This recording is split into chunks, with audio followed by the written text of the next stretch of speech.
flags off exercise Stillwater to strengthen internal security operations.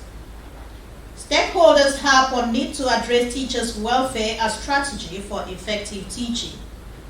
Plus, House of Representatives calls for action on killings in Anambra State. Details and more in just a moment.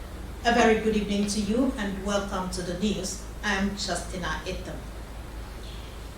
Addressing needs of teachers, stakeholders affirm is key to building a strong educational system because qualified teachers will have the knowledge and skills necessary to ensure effective teaching in schools.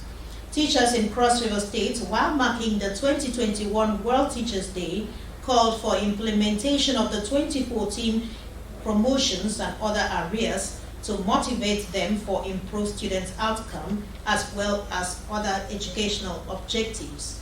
Udwak Etam has the details. With the adoption of the Sustainable Development Goal 4 on education, recognizing teachers is key to the achievement of the Education 2030 agenda. The World Teachers' Day therefore has become the occasion to mark progress and reflect on ways to counter the challenges for promotion of the teaching profession. We are calling on government day in and day out to please do the needful by implementing the promotion, and also the welfare packages we are running, which is the scheme. The money is deducted and is not being forwarded to us. We need these things to enable us run. Education, which has been one of the worst hit sectors during this COVID-19 era, is because the pandemic significantly added to the challenges faced by the sector throughout the world in recent times. With these and other issues affecting them, teachers in Cross River State are calling for improved welfare. We are suffering. The token that you are given to us is not enough for us. Even our teachers that retired long ago, up till now, they have not paid them pension. If we don't train these our future leaders to come and take over from us, who will train them?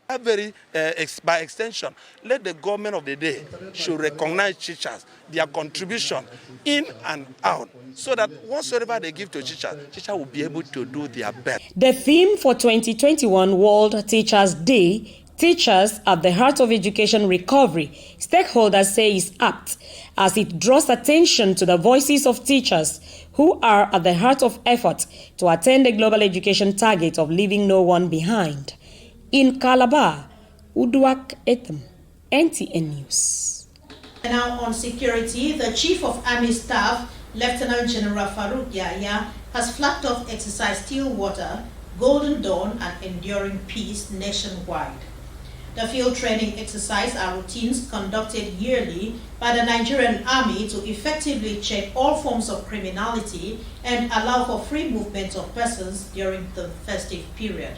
The field training exercises will also provide a platform to sharpen skills of participating troops on the conduct of internal security operations. A statement signed by the Director, Army Public Relations, Brigadier General Onyema Nwachukwu, enjoins members of the public not to panic on sighting movement of troops and equipment. Meanwhile, the Nigerian Army 13th Brigade has flagged off a new exercise named Exercise Stillwater in its area of responsibility at the Super Camp in Ikam, Bakassi local government area of Cross River State. Commander 13th Brigade, Brigadier General Peter Mala, says Exercise Stillwater is a field training designed in pursuance of the Nigerian Army's constitutional role of providing aid to civil authority. Achibong Basi reports. In the exercise, troops will practice on the preparation, planning and conduct of its operations on land and water, employing the newly introduced Nigerian Army Super Camp concept.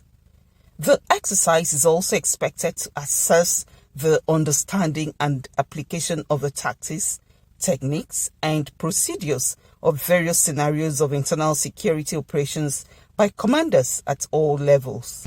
The brigade has prepared for this exercise and efforts made to integrate all other security agencies in Cross River in the exercise. This will definitely give all the opportunity to enhance our proficiency in the execution of military operations other than war. Permanent Secretary State Security Services Cross River State, Dr. Alfred Mboto lauds the efforts of security agencies, especially the 13th Brigade, in reducing criminality in Calabar and Cross River State. I want to, at this juncture, especially applaud the effort of the Nigerian Army, particularly the Chief of Army Staff, for ensuring that this all-important exercise is being conducted for the 6th time in Cross River State. A free medical outreach for optimal health care delivery for the host communities set the tone for the start of the exercise. In Calabar, Achibon Basi, NTA News. In a related development, the 6th Division of Nigerian Army has flagged off Exercise Stillwater 2021 in Delta State to tackle the current security challenges and protect the nation's territorial integrity. Rosemary Omani reports that the program was declared open by the Delta State Governor, Dr. Ifeanyi Okowa. Rival of the State Governor, Dr. Ifeanyi Okowa, represented by his deputy, Dikin Kingsley Otuaro, kick-started the program. Exercise Stillwater is expected to train the army officers to become bat-ready for any kind of warfare and maintain solid internal security, especially this youth talent. The exercise is also meant to build a stronger inter-agency relationship and also deepen civil-military relationship through activities like the ongoing free medical outreach and educational support. The exercise is simultaneously launched in Rivers, Bayelsa, and Akwa Ibom states. I commend the Nigerian Army for its thoughtfulness and strategic foresight in coming up with conducting this exercise. The General Officer commanding 6th Division, General Sani Mohammed, was represented by Brigadier General Ije Ikomi. The exercise will be conducted jointly by troops of 63 Brigade and with personnel from paramilitary agencies drawn from various commands within Delta State. The growing cases of illegal weaponry, kidnapping, armed robbery, pipeline vandalism, ritual killings, internet fraud, and militancy plaguing our country today reiterate the need for this type of exercise. The exercise is slated to last till December 23, 2021 in Asaba. I am Rosemary Omani, NTA News.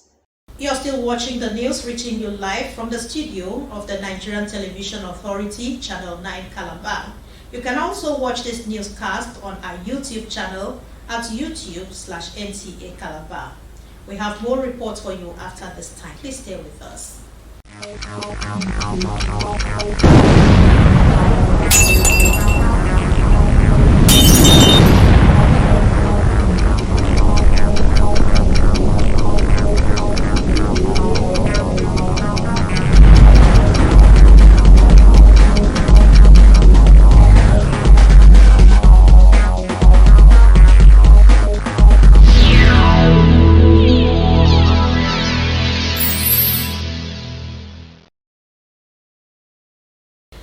Welcome back to the rest of the news.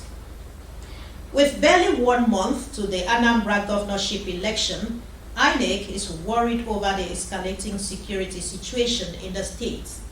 In order to provide a secured environment for the exercise, the Interagency Consultative Committee on Election Security is reviewing its strategies. INEC Chairman Professor Mahmoud Yakubu is, however, optimistic that no amount of threat will deter the Commission from conducting the election. Minister of Interior, Rauf Aregbesola, was among those who attended the meeting. The stated goal of many of the attackers is that the governorship election scheduled for the 6th of November 2021 must not hold. This is worrisome for the Commission. We are deeply concerned that specific electoral facilities and materials could once more become targets of attack. We will continue to work with the security agencies and in consultation with respected opinion leaders in Anambra State and the National Peace Committee to ensure that these hit-and-run attacks do not derail the electoral process. We wish to assure the people of Anambra State that the Commission is determined to proceed with the election as scheduled. I wish to state that the Office of the National Security Advisor is working assiduously with relevant security and intelligence agencies toward arresting the foregoing ugly trend and other associated security challenges in the Southeast Zone and beyond. Meanwhile, the House of Representatives has adopted a resolution urging authorities to take urgent and drastic measures to combat elements terrorizing people in Anambra State. The resolution was in response to a motion from Representative Chris Azubogu, who escaped death by the whiskers last week Thursday when one of his drivers lost his life following an attack on his convoy along Nnewi-Nnobi Road. The House noted recent killings of Dr. Chike Akunyile, husband of late Dora Akunyile, and 8 others in the suburb of Onitsha, including the attack on the DSS and FRSC offices in Nnewi last Sunday, 3rd October 2021. The lawmakers expressed concern that such events could snowball into a crisis in the entire Southeast.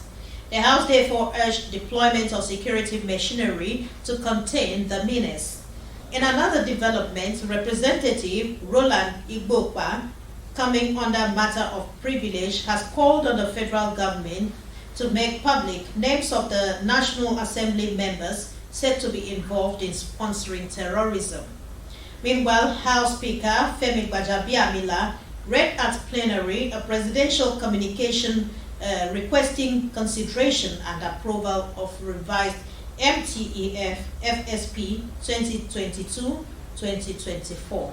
The Senate has confirmed the nomination of 5 persons for appointment as Secretary and members of the Economic and Financial Crimes Commission.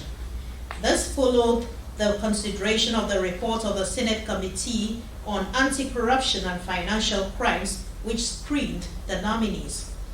A report presented by Chairman of the committee, Suleiman Abdul Wari, observed that the committee members were satisfied with the nominees' qualifications and suitability.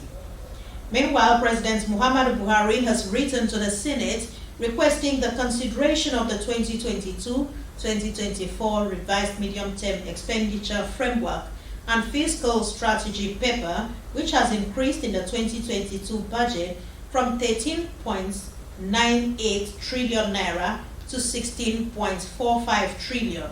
The presidential letters explained that the revised MTEF is to reflect the fiscal provisions of the Petroleum Industry Act and provide additional funds for critical expenditures such as the 2021 general elections, national poverty reduction, police allowances, and public service wage adjustments.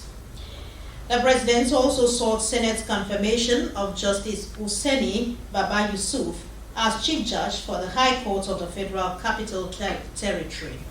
1. Judge Abang Ekongu, Secretary to the Commission. 2. Lukman Mohammed, Board Member. 3. Anumba Adeze, Board Member. 4. Alhaji Kola Rahim Adeshino, Board Member. And finally, Alhaji Ahaya Muhammad, also as Board Member. The PIA establishes a progressive fiscal framework aimed at encouraging investment in the Nigerian petroleum industry. This significantly alters the oil and gas fiscal terms and has necessitated changes in the 2022 to 2024 medium-term fiscal framework.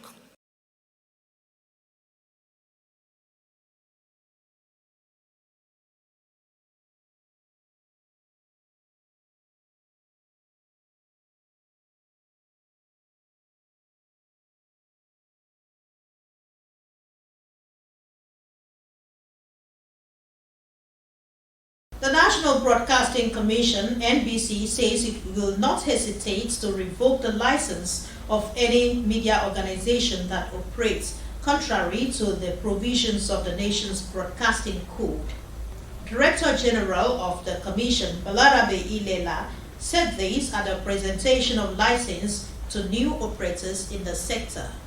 Adebola Brooksland Sunday has the reports. The Media Act requires broadcasters to provide a varied range of news and programs in the fields of information, culture, education and entertainment. In addition to the existing media outfits in Nigeria, 300 applications were submitted to the presidency, out of which 159 got approval after scrutiny. Media is capable of putting the country on fire. Before the handover of certificates of provisional licenses, the Director General told operators that the consideration should not be used to jeopardize national unity.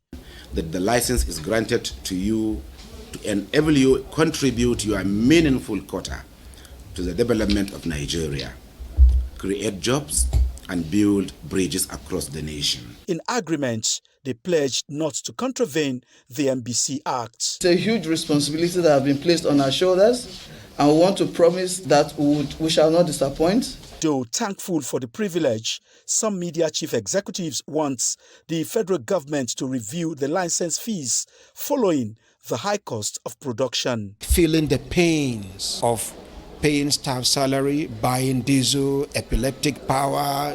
We are concerned with the level of insecurity in the country, and the media has a critical role to play. It's a major milestone. That means the president is a listening president, and it means well for Nigeria and Nigerians. The new operators are to run as commercial, community, campus radio and television stations in the country. Adebola Brooksland Sunday, NTA News. It was an outpouring of emotions of family members, friends and associates of one-time military governor of Old River State and one-time Minister of Information, Major General Anthony Ukwu, as his remains were interred at his country home in Okpoma, Yala local government area of Cross River State. Esu Edodi reports.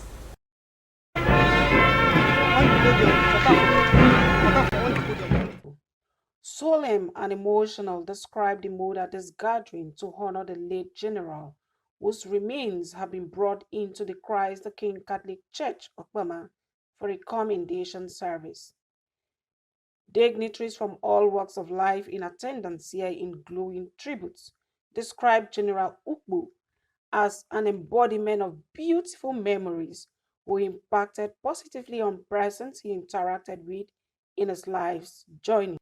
Reverend Father Kekong Bisong in his homily reminds the congregation to show the acts of kindness to one another, which are oftentimes indelible. The general has suddenly left the stage when the ovation was at its most fitting crescendo. We mourn him now that he is dead. But General Oko belongs to the class of men and women who are mourned even before they die.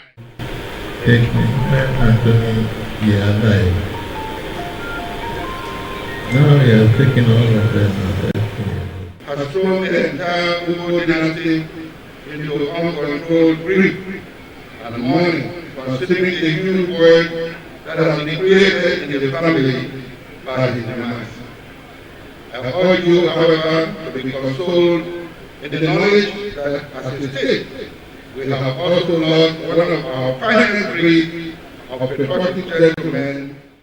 He is certainly one of the most iconic Cross Riverians that ever lived. And it was Cross River's gift to the rest of Nigeria and to the rest of the world. Is that he really created space for us, to be who we wanted to be. He didn't try to force his own ideas of what we should grow up into, what we should be doing with our lives on us. No matter what it was we decided to do, he really put everything into supporting us.